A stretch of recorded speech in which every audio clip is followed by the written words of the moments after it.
Hello, my dear friends. Welcome back to the online lecture video series on electromagnetic theory by Deepa. In the previous module, we have seen the introduction to electrostatics. We have defined a vector phenomenon called electric field intensity, and we have calculated the electric field intensity for a line charge and an infinite sheet of charge. In this current module, we would introduce you another vector phenomenon called electric flux density. So before we discuss electric flux density, let us look at the phenomenon which we have studied till now. We have seen an electric force which is characterized by Coulomb's inverse square law, which has given us that F bar is equals to 1 by 4 pi epsilon, for free space it is epsilon naught q1 q2 by r square, and is acting along the direction of ar cap. From this expression, you can get that the force is dependent on the charges at the source and at the destination, and in addition to that, it is also dependent on the medium in which they are present. Of course, it is dependent also on the separation between them, right? Whereas, in order to characterize the source, we have defined a new phenomena called electric field intensity, which is defined as E bar, symbol of it, is equals to force per unit charge, that is given by the force experienced by Q2 charge divided by Q2. There, the expression would have turned to be 1 by 4 pi epsilon naught Q1 by R square AR cap.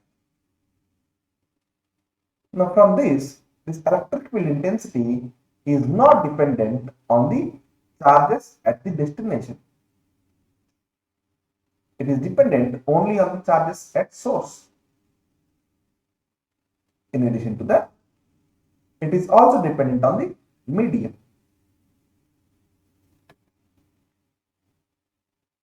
Right? Now we define a vector phenomena. We wish to define a vector phenomena which is independent of the medium, which is dependent purely on the amount of the charge present at the source. Such vector phenomena is called electric flux density. The electric flux density is a vector field which is dependent only on the charges at the source and is independent of the medium in which the charges are present. Right? So out of this, the only parameter which is making the electric field intensity dependent on medium is this permittivity. So I define the electric flux density as 1 by 4 pi Q by R square AR cap. This is the characteristics of a source.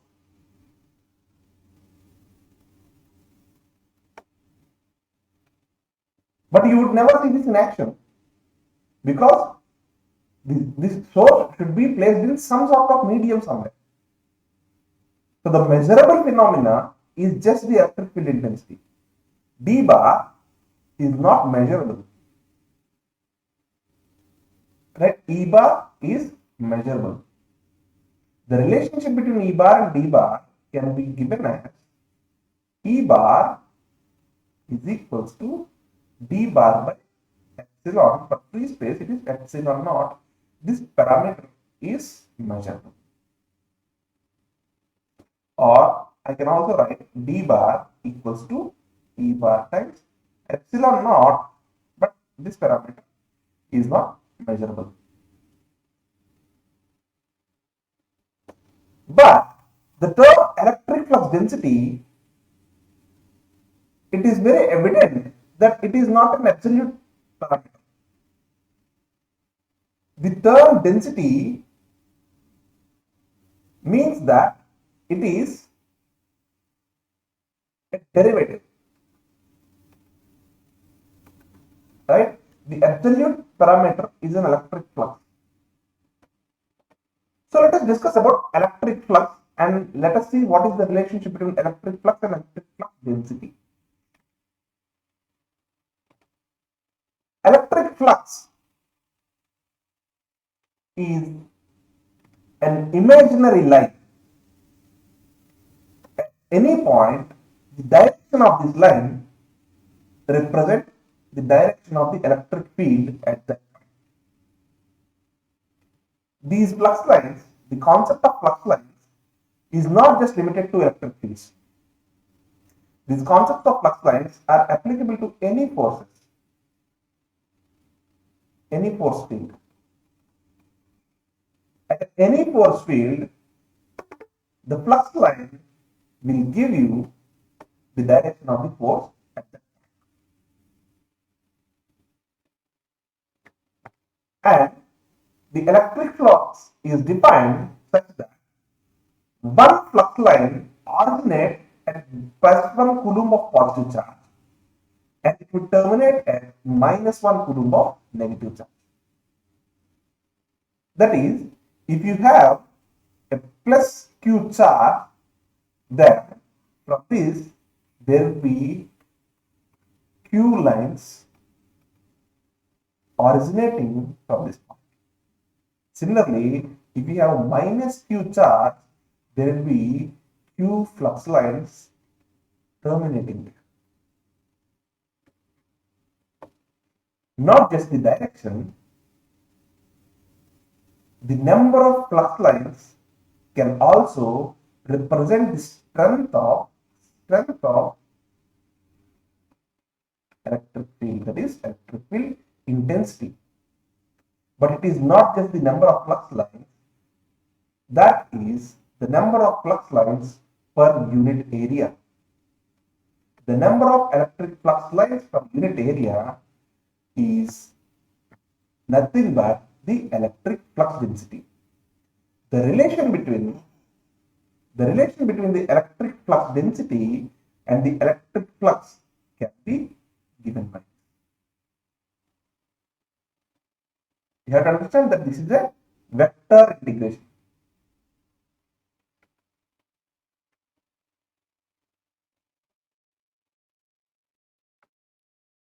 Right?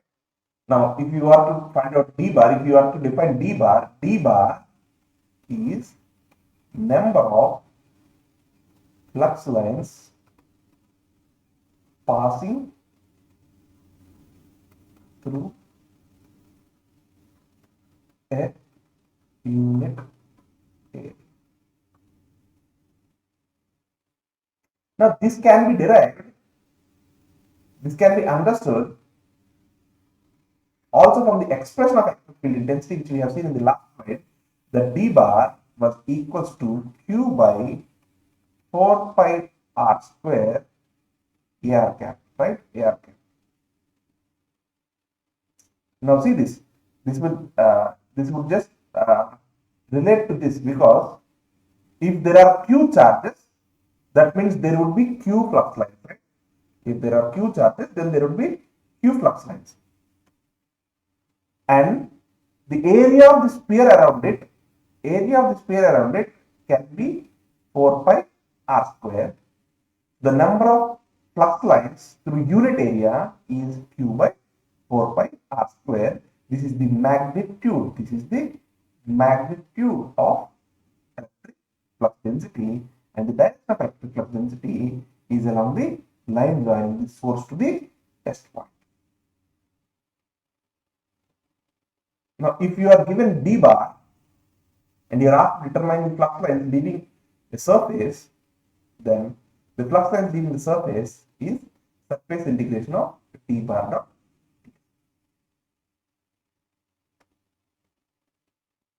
This is the relationship between any density and a phenomena. Electric flux is a phenomena. This is the electric flux density. This is a general rule which can be applied This is a general rule which can be applied for all types of densities.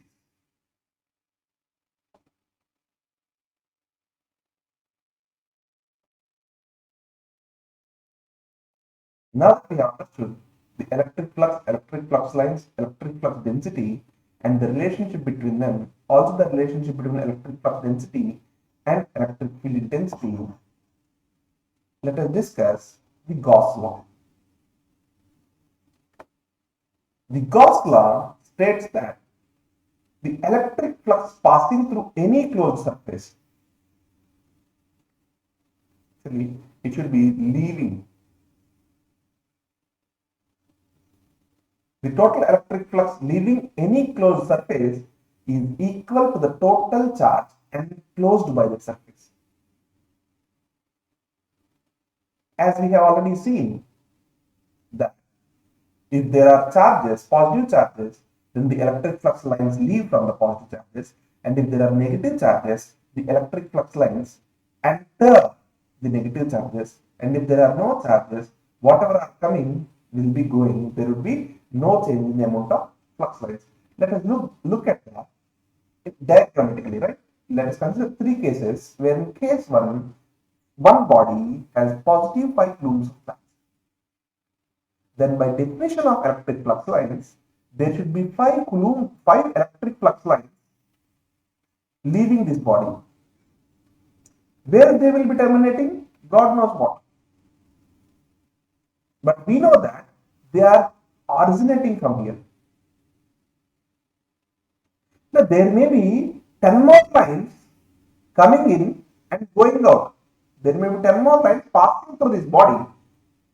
But as you know that the net effect or net number of flux lines which are leaving is just 5, because whatever are coming will go out. They won't make any difference with the number of flux lines leaving, but these are unbalanced. Only these will stand out. Similarly, consider a body 2 which has a negative charge of 15 coulombs inside it. Then wherever the flux lines have originated from, they would be terminating inside the body.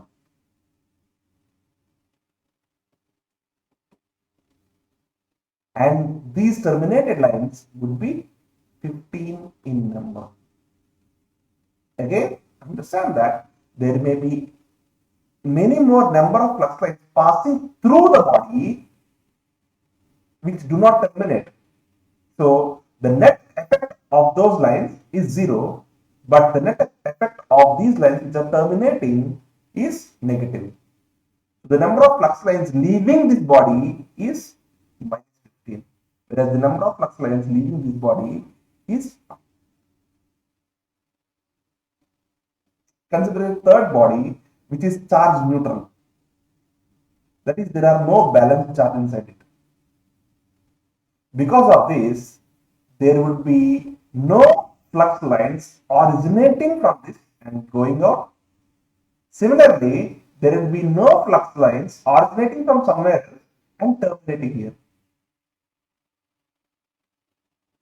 The number of flux lines passing through, again, won't make any difference because they would be coming in and going out.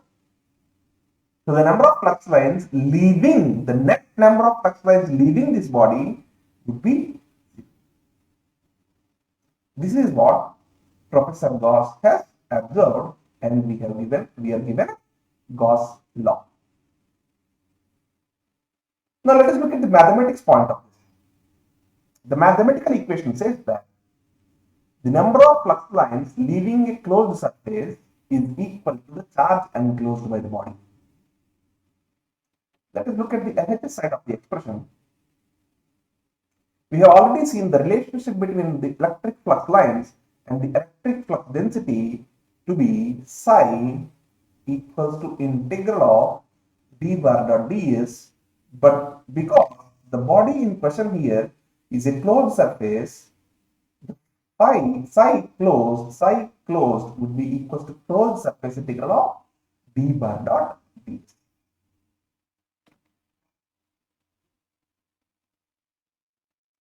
If you look back and now lecture module of divergence of vector field.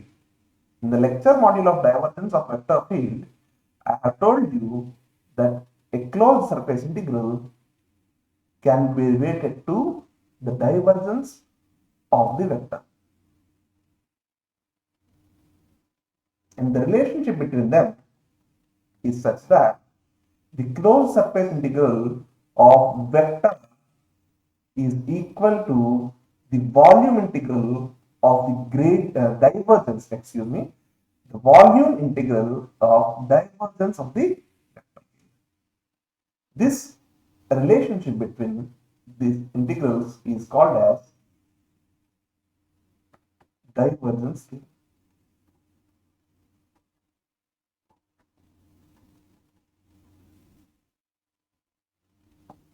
Now, on right hand side, we have charge integral. I have already established to you that the charge can be related to the densities in three different manners. If it is a one-dimensional body, the charge can be equal to rho L dl. This can be equal to rho S ds for a two-dimensional body, and for three-dimensional body, it can be equals to rho V dV, where this is called linear charge density, this is called surface charge density, and this is called volume charge density. The units of the linear charge density are coulomb per length, or coulomb per meters in SI units. For surface charge density, it is coulomb per meter square, and for volume charge density, it is coulomb per meter cube. It is defined as the charge per unit volume. So I can write this Q enclosed to be equal to integral of rho v dv. Here you should understand that these two integrations are of the same volume, and from this equality sign, these two are equal. Now, these two volumes are same, and when you are integrating them, the result you are getting is same. That means the phenomena which is being integrated must be same. So by equating them, I can get an expression del dot d bar equals to rho v. In words, it is the divergence of electric flux density is the volume charge density. This is called as Gauss divergence theorem. Why? Because this is a divergence theorem is applied to Gauss's law, and the name Gauss divergence theorem. In this form, this is Gauss law in integral form. This is the Gauss law in integral form, whereas this is the Gauss law in differential form. The meaning of differential form and the integral form is, the distinction between them is, this tells us for a body as whole. This is telling you how many lines would be leaving a body. Right? This is talking about a body as a whole. Right? Whereas this is talking at a point. Because I have already told you, divergence is defined at a point, and rho v is the volume charge density at a point. This is called differential analysis, and this is called the integral analysis. This is the Gauss law in integral form, and this is the Gauss law in differential form. These are also called as Maxwell's. This expression is the Maxwell's first equation for static electric fields. Maxwell has defined two equations for static electric fields. This is first process. But we will not discuss Maxwell's equation at least for two more chapters. In the fourth chapter, we will be discussing Maxwell's equation. So let us forget about Maxwell's for now. Right? Let us not be worrying about what Maxwell thinks of these equations, but let us only be worrying about what Gauss thinks and how can we apply this to the problems of electrostatics. Gauss law can be applied to the problems of electrostatics to determine the electric field intensity. We have seen the general way of determining the electric field intensity where we identify the differential charges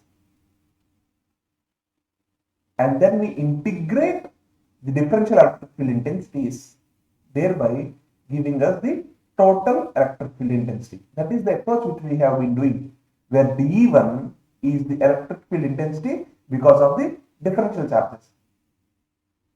The differential charges for the length would be rho L dl, for surface would be rho S ds, and for volume would be rho V dV. And that is what we have been doing. But if we apply Gauss law, determining the electric field intensity, which you will be seeing in the next slide, that it becomes pretty easy. But this cannot be applied universally. The application of this approach can be applied universally to any problem, irrespective of its dimensions, irrespective of its geometry. But the indirect way of determining the electric field intensity by applying Gauss law can be done only if we are able to define a Gaussian surface. A Gaussian surface is one where d bar is always normal to the surface. Let me explain you how it is done. The Gauss law integral form which we have obtained tells us that integral of d bar dot ds bar should be equal to q and closed. Right? In this, what I am telling you is this equation can be applied to determine d bar.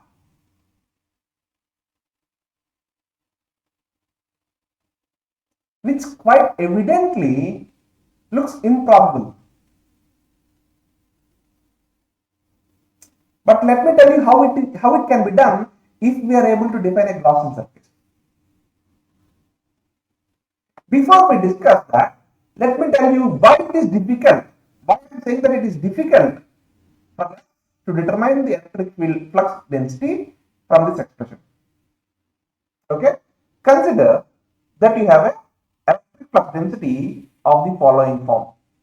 D bar is like any vector field dx ax cap plus dy ay cap plus dz az cap.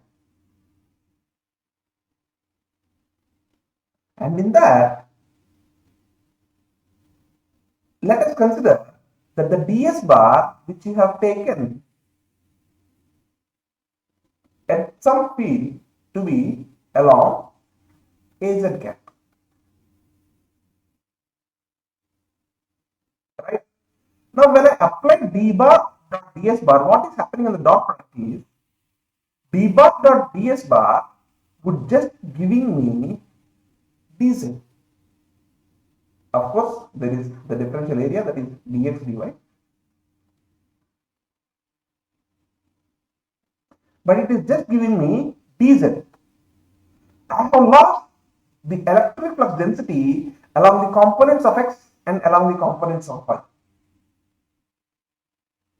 Because I have lost these two, I no longer can say that I am able to determine, see what I will be doing is, now this is dz times dx dy over an integration would be equals to q enclosed. Assume that it is q is constant. In that case, dz into some area with depending on the limits is q enclosed. So dz is equals to q enclosed by area is what we are getting. See, we were able to determine dz, but we lost dx and dy, hence I was not able to determine d bar. Right? This is just an example. This is just an example to illustrate why I said that it is not easy to determine d bar using this expression. But if I can define a Gaussian surface, what is a Gaussian surface? A Gaussian surface is one ds bar, that is the normal to the surface, is always aligned. The ds bar normal to the surface is always aligned along the direction of d bar. In that scenario, as you know, a bar dot b bar for two parallel lines would be mod a, mod b, right? Now I did not lose any component of a here, right? If these two are parallel objects, then the value of b is not lost anyway. So I should be able to define a surface whose normal is always along the direction of d bar. See the ambiguity here. The ambiguity is I am I want to determine the electric flux density d bar. My aim is that I am telling you that I want to determine the electric flux density d bar, because from d bar I can say that E bar equals to d bar by epsilon. For frequency it is epsilon naught. Right? I want to determine d bar using Gauss law. And in fact, now I am telling you I should be able to determine d bar if d bar and ds bar are always in the same direction.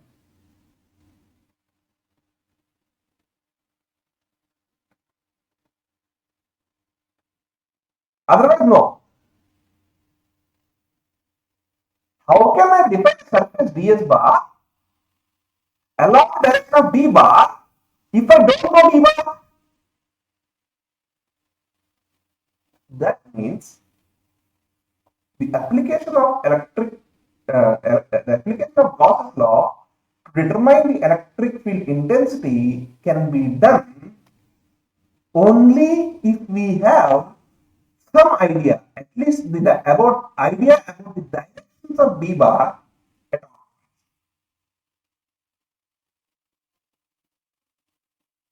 Even when you have the idea about the direction of d bar, it may not be possible to define a Gaussian surface unless and until there exists some sort of symmetry. Now let me tell you how, or let me illustrate you how I can determine the electric flux density using the symmetry by taking an example of electric flux density due to an infinite line of charge. Understand that this is not a finite line of charge, this is an infinite line of charge, where I have given you as an assignment in the previous module.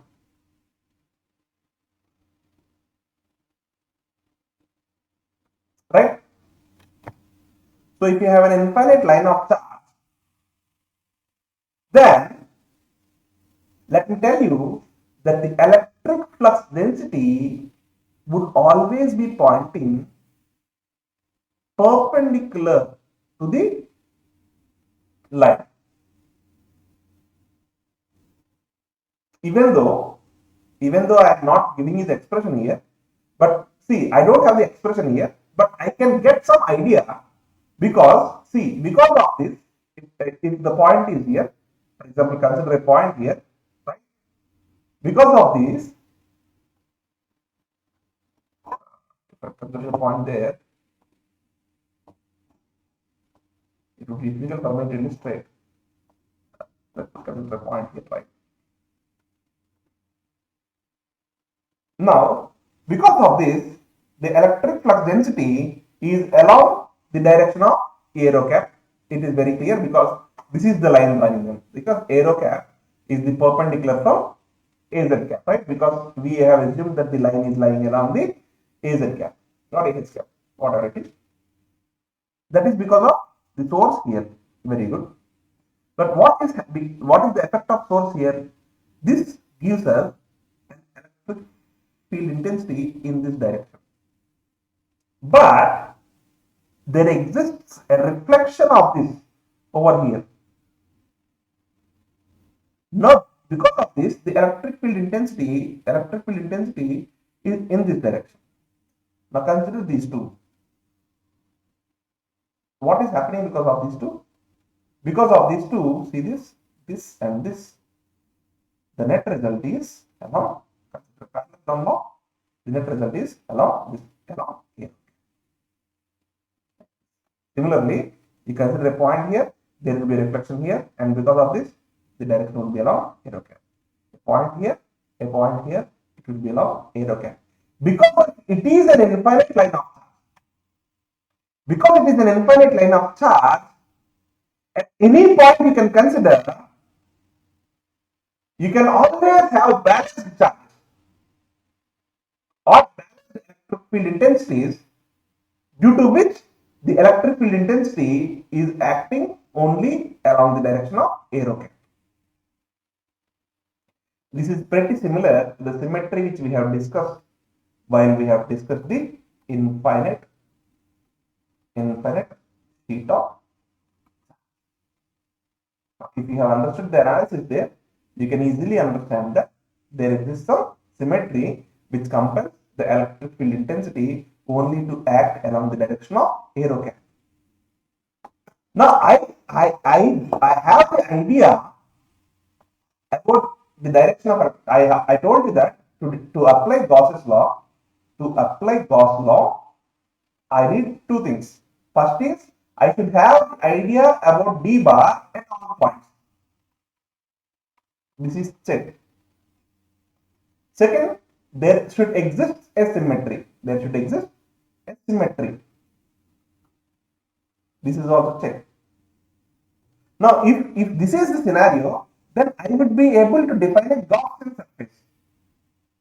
Now, my d bar is that it is always acting radially outward, aero cap. Now, what is the surface where the normal is always along this? Consider a cuboid. If you consider a cuboid, which we have already seen in the previous module, there are 6 surfaces of it, and these 6 surfaces each have ax cap plus or minus, ay cap plus or minus, and az cap plus or minus as the normals. So cuboid is not going to give me the correct result. Right? Cuboid can't be normal to the d bar at all points. Now, assume a cylinder. A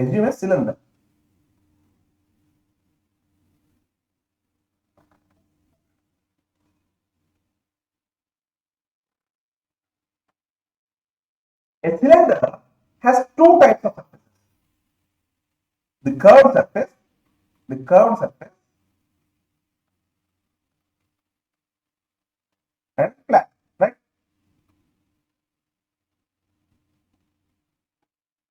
Their top and bottom.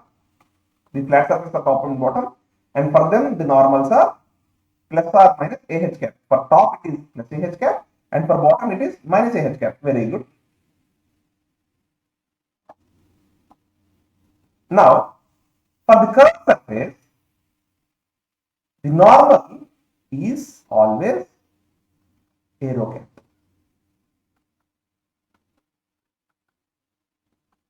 I hope you can see, because the normal is this, and this is along this direction, this is along this direction, this is along this direction. The normal is always aero cap for curved surface. For flat surfaces, the normal is plus or minus AH cap. Now let us analyze the D bar. The D bar has only one component, D rho aero cap. Right? It does not have any component on DH.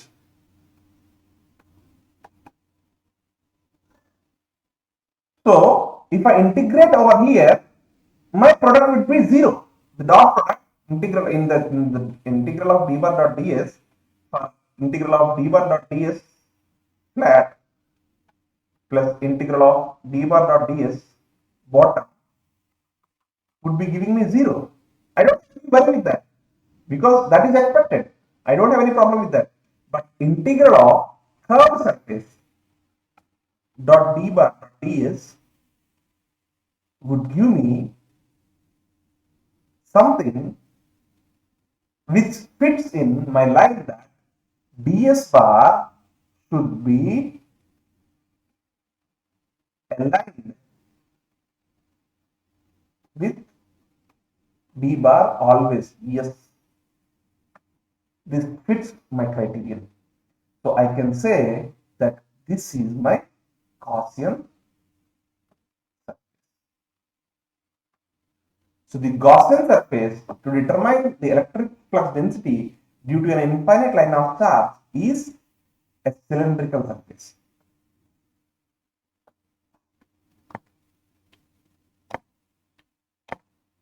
A cylindrical surface. Now consider a cylinder of height h. Right? Now the ds is rho d phi dh aero cap. Right? The direction is along aero cap. Consider a cylinder of height h. Now the charge enclosed by this cylinder, because the length of the infinite line of charge which is covered is only h.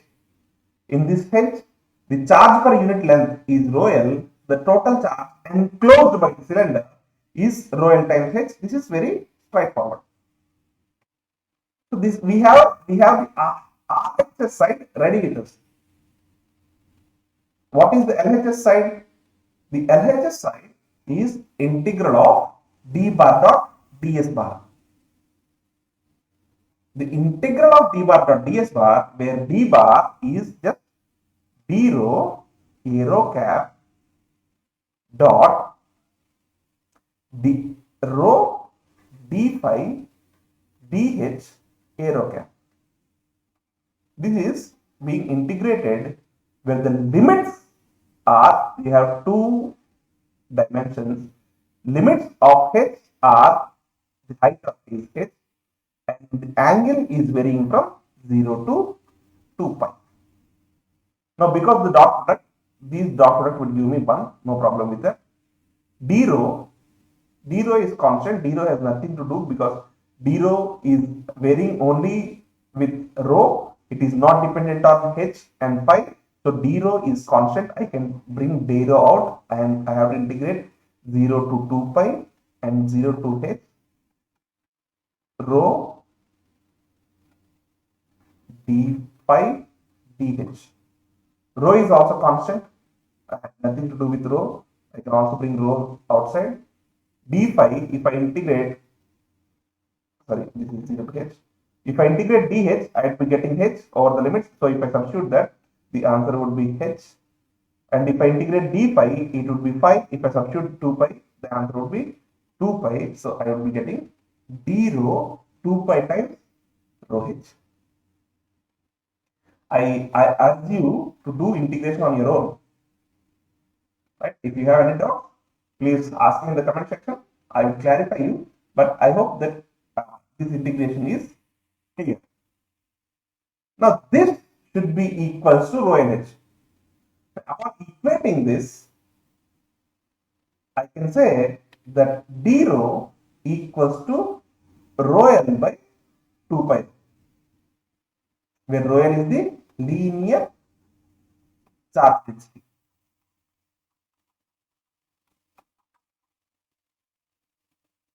Right? And I know that d bar is only d rho a rho cap. So the complete expression of d bar is rho l by 2 pi rho. From that, I can also say E bar to be equals to rho l by 2 pi epsilon naught rho for free space a rho cap. This is what you'd be getting if you have solved the assignment problem.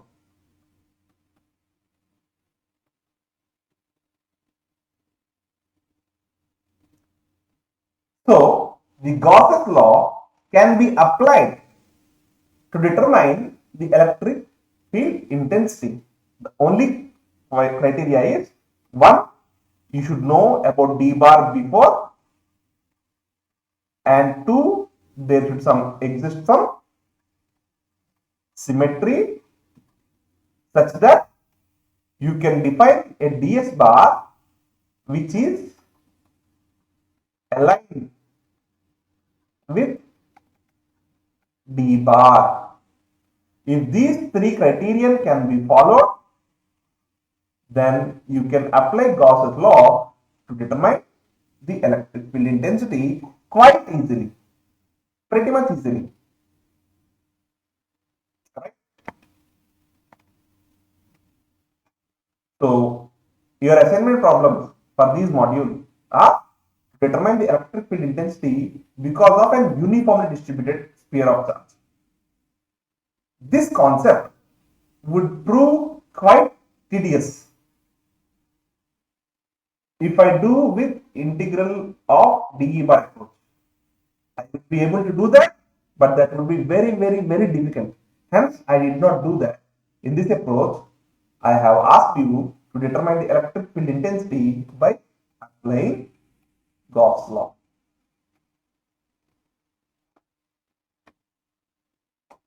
Now, we have already discussed the electric flux density. Let me introduce you one more phenomena in electrostatics called the electric potential. You have heard about this electric potential the moment where you have started studying electricity. This is nothing new to you. The definition of the electric potential is that it is the work done in moving a unit positive charge from an infinite distance to the given point.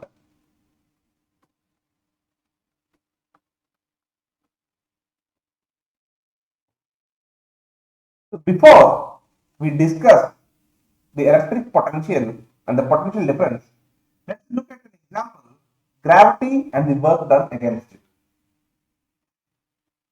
Right? We know that the work done will be stored as the potential energy, and work done is represented as F bar dot dl. Now, what is the work done against the gravity by a porter carrying luggage overhead on a level surface? This is a famous question, a trick question. Many of you might have remembered in your plus 1 and plus 2 physics. If a porter is carrying luggage over his head on a level surface, he is moving like this. The gravitational force is acting in this direction, and the displacement of the body is in this direction, which is perpendicular to the gravity. Because of this, the work done against the gravity by the porter is zero. Right? Now, what is the work done against gravity by a porter lifting luggage to his head? That is, here the body is on ground. A person is inducing his force and lifting a body to his head with height h. Now he has applied some force and it has resulted in some displacement. Right? The force you can explain, you can give this expression using three parameters: mass of the luggage, acceleration due to gravity, and the height of the human being. You know that force is equals to mass times acceleration. Force exhibited or exerted by this porter to lift the body from ground to height h is mass into acceleration. The acceleration is an upward acceleration. Now please understand that this acceleration is acting opposite to gravity. Okay. So this is the standard for work done: force into displacement, mass into acceleration, dotted with the displacement. Now this is also the correct representation: minus of m z bar times h bar. H bar is just the displacement along altitude, and minus z bar, the z bar minus goes to this. This minus z bar indicates that the acceleration is opposite the acceleration due to gravity. Right? The end result we get is positive, because we are considering the work done by a porter. If somebody has asked you if a body has been displaced from the center, from the surface of the earth towards a height h, what is the work done by gravity? The work done by gravity would be mg bar times h bar. The dot product would give you a negative result. This negative result indicates that the work is not done by gravity. The work is done by some external force. But in the case, we are considering the work done by an external force in lifting a luggage by height h. In that scenario, the sign is positive. I want you to understand this business of sign. That will be very important in our next module. Now, let us look at the potential difference.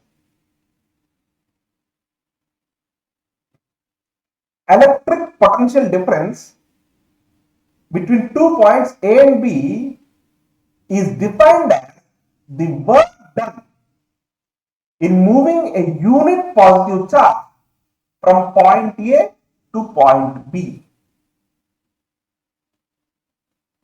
Mathematically, it can be written as VAB is equal to the work done in moving a point A to B, but this Q represents, this is defined for unit positive charge. Because I already told you that it is not possible for a unit positive charge to exist. So it may be difficult. I am not saying that it is not possible. It may be difficult, right? So in that scenario, what we do is we take some charge QT, a test charge, a standard charge, and we do the experiment on this charge and divide the result by QT and saying that if QT has needed work AB, then unit positive charge would be needing work divided by this QT. So this is a standard procedure. This is nothing new, right? So in integral form, it would be looking like integral a to b f bar dot dl bar. Now this force, we have seen some relation with force and charges in an introduction to electrostatics. We have observed that the force experienced by a charge in presence of an electric field intensity is F bar is Q times the electric field intensity. This is the force experienced by a charge in presence of an electric field intensity. Remember that the electric field intensity is pushing a positive charge away. If you are doing a work, that means you are doing the work opposing the electric field intensity. That is, if the direction of electric field intensity is like this, you have a positive charge here. Now you don't have to do any work to move a point from A to B in this way, because that would be taken care by the electric field intensity. It will push the body itself, right? But if you are to move the unit positive charge in the direction opposite, then the work should be done by you. And in this scenario, the force applied should negate the force which you are applying should negate the force experienced by the body in presence of electric field intensity. This is, I think, now you can see the relation which I have told you in the earlier example.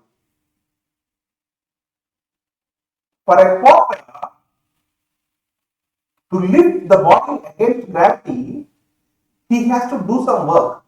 But if he has to let go of the body and let it fall to ground, he has nothing to do. It will be taken care by the gravity. Similarly here, if the body is to be moved from A to B in this way, let's say B1 and B2. If the body is to be moved from A to B1, an external force did not do any other work. This can be taken care by the electric field intensity itself. But if the body has to be displaced from A to B2, this is opposing the nature of electric field intensity or the force experienced by the body in presence of electric field intensity. In that scenario, an external agent must do some work,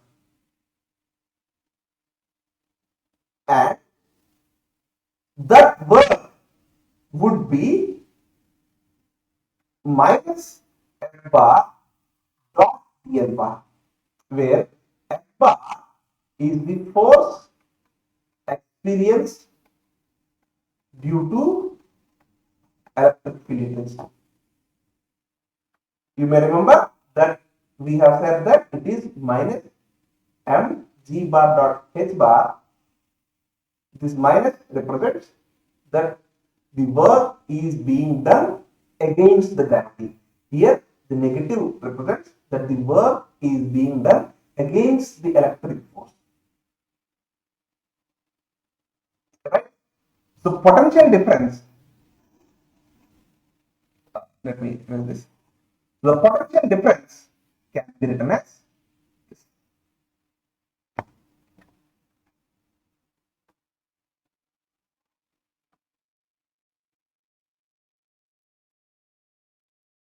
right there. So this is a famous, not just famous, it is very useful result that DAB equals to minus A to B integral of E bar dot DL bar.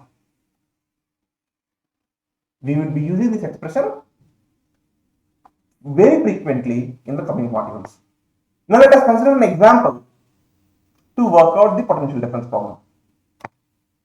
Let us consider an electric field intensity because of a point charge in a free space. Now we have already seen that the electric field intensity because of a point charge is E bar equals to Q by 4 pi epsilon naught R square AR cap. Right? Now, substituting this in the result which we have got for the potential difference VAB, VAB is integral A to B minus E bar dot DL bar. Now that we have considered a spherical coordinate system, that is the general choice for spherical coordinate system for point source, right? The DL bar is changed in radius, that is dr AR cap. So the potential difference would be equal to minus of Q by 4 pi epsilon naught R square AR cap dot dr AR cap. Now AR cap dot AR cap would giving me 1 integral of 1 by R square. I'll be doing integral of 1 by R square. Now the integral of 1 by R square is minus 1 by R. I already have a minus here, so the minus and minus cancel out. My result would be Q by 4 pi epsilon naught 1 by R over the limits A to B. That is Q by 4 pi epsilon naught 1 by RB minus 1 by RA.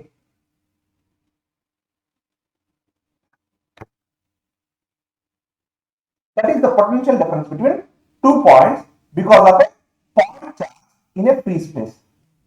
Q by 4 pi epsilon naught 1 by RB minus 1 by RA.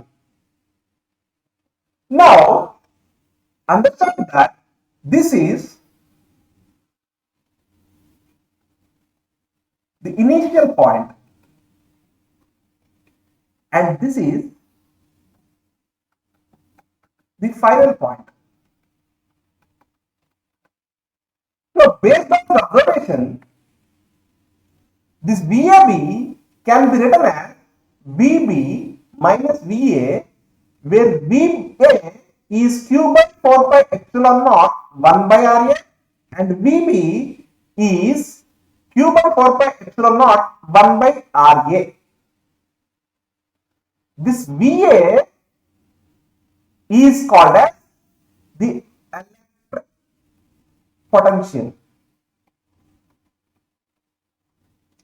You may remember that while discussing electric potential, I told you that the electric potential is actually derived from the potential difference, from the concept of potential difference, where the electric potential is the potential difference between the current point, the potential at the current point, and the potential at the point where the potential is 0.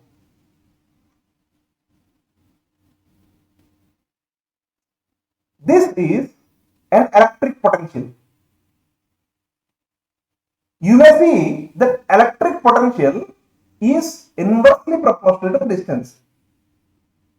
That means the distance for this to be equal to 0, for V to be equal to 0, the R must be tending to infinite. Thereby the definition of electric potential, that the electric potential is the work done in moving a body from infinite distance to the set location. Right? See, let's see this electric potential definition. Electric potential is defined as the work done in moving a unit positive charge from infinite distance. Where the meaning of infinite distance is the point where the potential is, right. Now, the electric potential can be equated to an integral of infinity to r e bar dot dl bar. See, this is also derived from VAB. VAB equal to minus integral of a to b e bar dot dl bar, right? A bar is the initial point, b bar is the final point.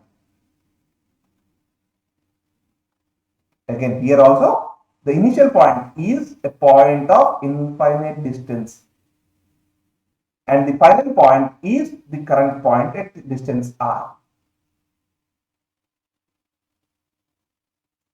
Now, VA is, in this scenario, VA is 0.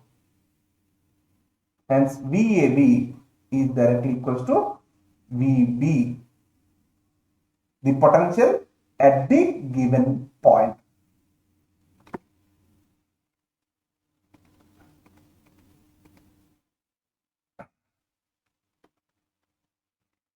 Now, potential difference by definition, VAB equals to minus integral of E bar dot dl bar.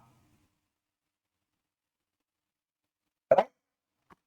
Now, if the body is to move in the opposite direction, if the body is to move in the opposite direction, then BBA would be equal to negative of B2A E bar dot dl bar.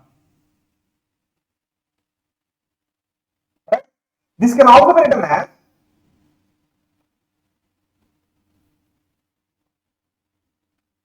negative of integral A to B E bar dot dl bar.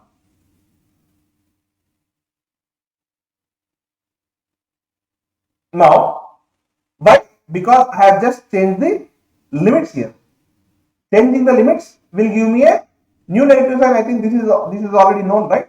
So negative of negative would give me a positive, right? So this would be equal to integral of A to B E bar dot dl bar, which is quite the opposite of what VAB is, because VAB is negative integral of A to B A bar dot dl bar. So I can write VBA equals to minus VAB. We have seen that VBA is the additive inverse of VAB.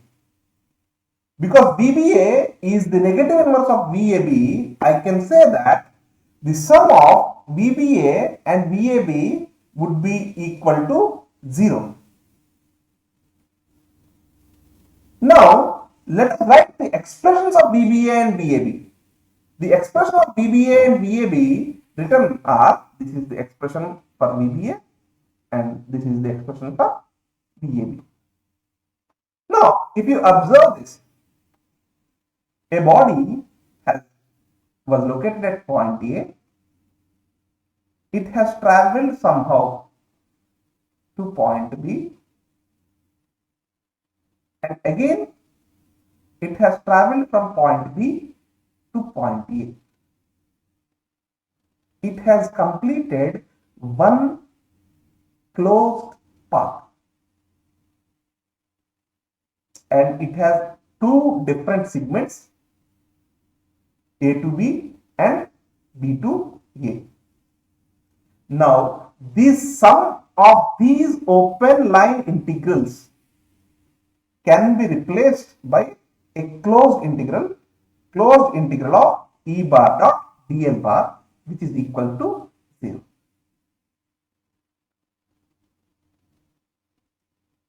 Now, the Stokes theorem of vector algebra relates the closed line integral of a vector phenomena to a open surface integral of its curve.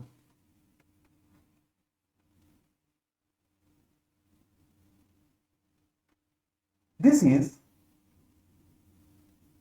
the Stokes theorem. By applying the Stokes theorem to the left hand side, we get that open surface integral of curve of E bar over the surface formed by this closed path. This closed path will form a surface. We have already seen this when discussing the surface integrals. Now, because this closed path has formed a surface, and the surface integral of the curve of the vector field on this surface is equal to the closed path integral of the vector field at there. But the closed path integral of the vector field in question is equal to 0. And this analysis is applicable for any surfaces. For this to be applicable on all possible surfaces, then that means the operation which is being integrated, the vector which is being integrated should be 0. Therefore, del cross E bar is equal to 0. This is also called as conservative property of electric field.